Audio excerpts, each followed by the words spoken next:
Hi, my name's Bob Linde. I'm an herbalist and an herb grower. Today I'm going to talk to you about how to design your new kitchen garden. So there's so many different decisions we need to make if we're designing a kitchen garden. One of the first is to decide whether we actually have the space, indoors or outdoors, in order to grow that garden.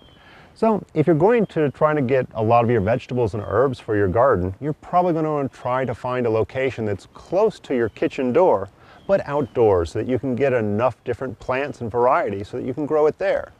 If you're in an apartment or a small condominium where you don't really have the outdoor space and you can't do container gardening out on your patio or porch, you might just have to settle for a small herb garden or a few potted vegetables that you can put in a nice southern or western exposure window. But let's go ahead and talk about what you might want to do for your outdoor kitchen garden. We want to make sure that it has ample sunlight. We want to make sure that it has a good variety, a good composted soil, good rich soil. Access to water is very important because we need to make sure that we're watering these plants on a regular basis.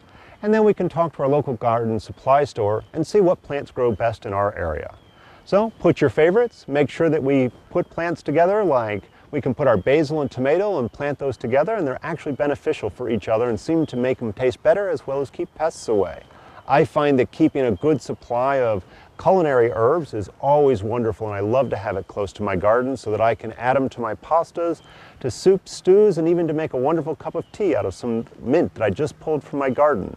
But as we start to look at things like tomatoes and green peppers and a variety of greens and spinach and broccoli, all can be easily grown into our garden, either starting with some plants that we get from our store, or if you're more adventuresome, you can go ahead and use seeds to get your garden going.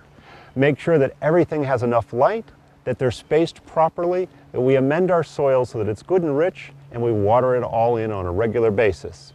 And soon you'll be able to harvest all kinds of wonderful food and herbs to make for a more nutritious and yummy meal right outside your back door. This is Bob Linde talking to you about how to make your new kitchen garden.